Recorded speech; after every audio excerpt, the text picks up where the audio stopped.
Zee 24 तासनं समोर आणलेलं आहे ऑपरेशन खैरातचे राजकीय वर्तुळामध्ये आता तीव्र पडसाद उमटू लागलेत। खैरातीवरच सरकार टिकून असल्याची टीका ठाकरेंच्या शिवसेनेचे खासदार संजय राऊत यांनी केली, तर भाजपचा मित्रपक्ष असलेल्या शिवसेनेनंही या प्रकरणाच्या चौकशीची मागणी केली आहे।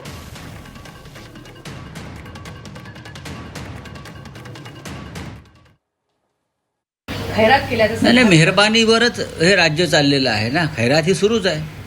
गौतम अडाणीवर खैरात, बिल्डरांवर खैरात, पार्थ पवार यांचं एक प्रकरण मध्यंतरी समोर आलं।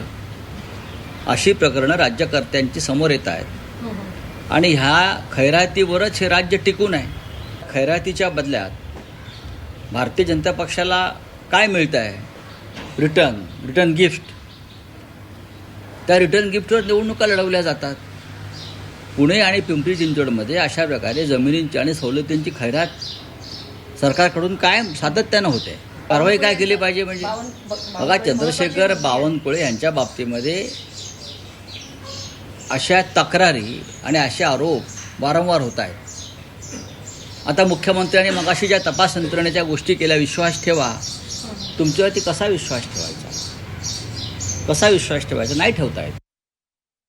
मला वाटतं बावनकुळे साहेब असं काम करणार नाहीत, परंतु कदाचित त्यांची दिशाभूल झाली असावी किंवा काय झालं असावं याची खरी अर्थानं माहिती माझ्याकडे पण नाही आहे।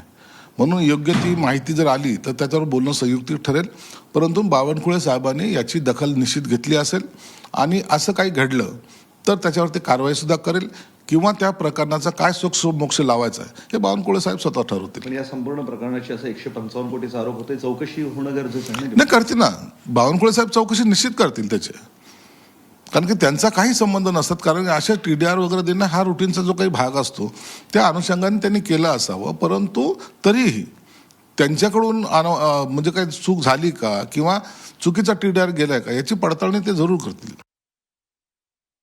काल झी 24 तासनी जी बातमी काढली पुणे पिंपरी चिंचवडची, ही बातमीच्या आधारावरती या अगोदर आम्ही विधान परिषदमध्ये हा मुद्दा मांडला होता। हा एका TDRचा घोटाळा आहे का याचं स्पष्टीकरण आम्ही मागवलं होतं। आता त्या बाबतीतली काही एक अधिकची माहिती त्यांनी दिलेली आहे। या बाबतीतलं स्पष्टीकरण व्हायला पाहिजे, कारण महसूल विभागाने हे कसं दिलं, महानगरपालिकेने समजा जर ते घेतलं असतं त्याला किती फायदा झाला असता किंवा नुकसान झालं असतं, या सर्वाचं स्पष्टीकरण करण्याचं काम व्हायला पाहिजे आणि याची सखोल चौकशी होऊन त्यातला जे वस्तुस्थिती जनतेसमोर यायला पाहिजे आणि याही बाबतीत विधान परिषदमध्ये तो प्रश्न आम्ही लावणार आहोत।